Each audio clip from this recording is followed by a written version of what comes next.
एक लड़की थी संजना, बहुत ही खूबसूरत। जितनी वह सुंदर थी उतना ही ईमानदार।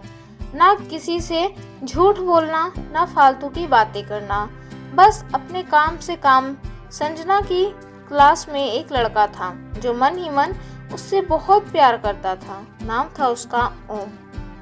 लड़का अक्सर उसके छोटे मोटे काम कर दिया करता था। बदले में जब लड़की मुस्कुराकर थैंक यू कहती तो लड़के की खुशी की सीमा नहीं रहती। एक बार की बात है, ओम और संजना साथ साथ घर जा रहे थे, तभी जोरदार बारिश होने लगी। दोनों ने एक पेड़ के नीचे शरण ली।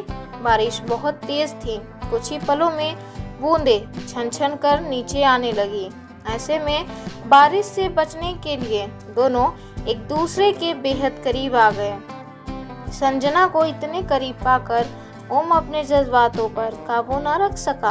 उसके संजना को प्रपोज कर दिया। संजना भी मन ही मन ओम को बेहद पसंद करती थी, इसलिए वह भी राजी हो गई और इस तरह दोनों का प्यार परवान चढ़ने लगा।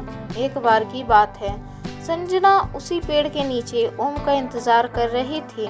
ओम बहुत देर से आया। उसे देखकर संजना नाराज होती हुई बोली, तुम इतनी देर से क्यों आए? मेरी तो जान ही निकल गई थी। संजना की बात सुनकर ओम मुस्कुरा दिया।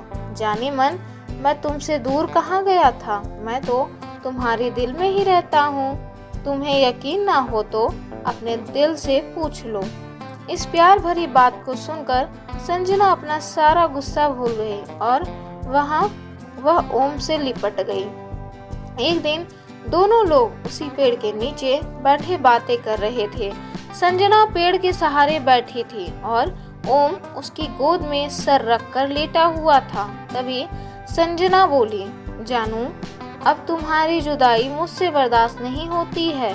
तुम्हारे बिना एक पल भी मुझे 100 साल के बराबर लगता है। तुम मुझसे शादी कर लो, नहीं तो मैं मर जाऊंगी। ओम ने झट से संजना के मुंह पर अपना हाथ रख दिया और बोला, मेरी जान, ऐसी बात मत किया करो। अगर तुम्हें कुछ हो गया तो मैं कैसे जिंदा रहूंगा? संजना कुछ नहीं बोली। वह उम्मीद भरी नजरों से ओम की ओर देखती रही। ओम ने अपनी बात आगे बढ़ाई, तुम चिंता मत करो जान, मैं जल्दी ही अपने घर वालों से बात करूंगा। धीरे धीरे काफी समय बीतता गया। एक दिन की बात है, दोनों लोग उसी पेड़ के नीचे बैठे हुए थे। उसी वक्त ओम का चेहरा उतरा हुआ था। संजना के पूछने पर वह रुआसा होकर बोला, जान, मैंने अपने घर वालों को बहुत समझाया, पर वो हमारी शादी के लिए तैयार नहीं है। उन्होंने मेरी शादी कहीं और तय कर दी है। यह सुनकर संजना का कलेजा फट पड़ा। उसका मन हुआ कि वह जोर जोर से रोए, लेकिन उसने अपने जज्बात पर काबू पा लिया और बोली, जानू, मैं तुमसे सच्चा प्यार करती हूँ, किया है। मैं तुम्हें कभी भुला नहीं सकती। प्लीज मुझे माफ कर देना। ओम ने धीरे से बोला, वैसे अगर तुम चाहो तो हम लोग हमेशा अच्छे दोस्त रह सकते हैं। संजना यह सुनकर जोर जोर रोने लगी।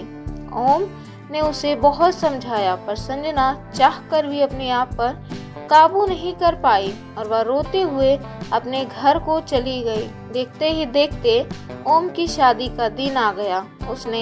उसे यकीन था कि उसकी शादी में संजना जरूर आएगी, पर ऐसा नहीं हुआ।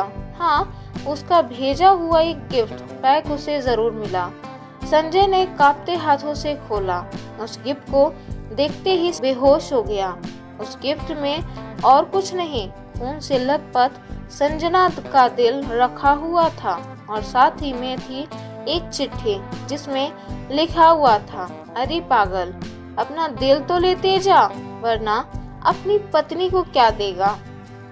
दोस्तों, किसी के लिए मोहब्बत टाइम पास होती है और किसी के लिए जिंदगी से बढ़कर। इसलिए अगर किसी से मोहब्बत करना है तो उसे ताउम्र निभाना, वरना क्या पता आपका हाल भी ओम जैसा हो जाए, जो उस दिन के बाद ना तो जी सका और ना ही मर सका। उसकी सारी जिंदगी पछतावे की एक दर्द भरी दास्तान बन रह गई।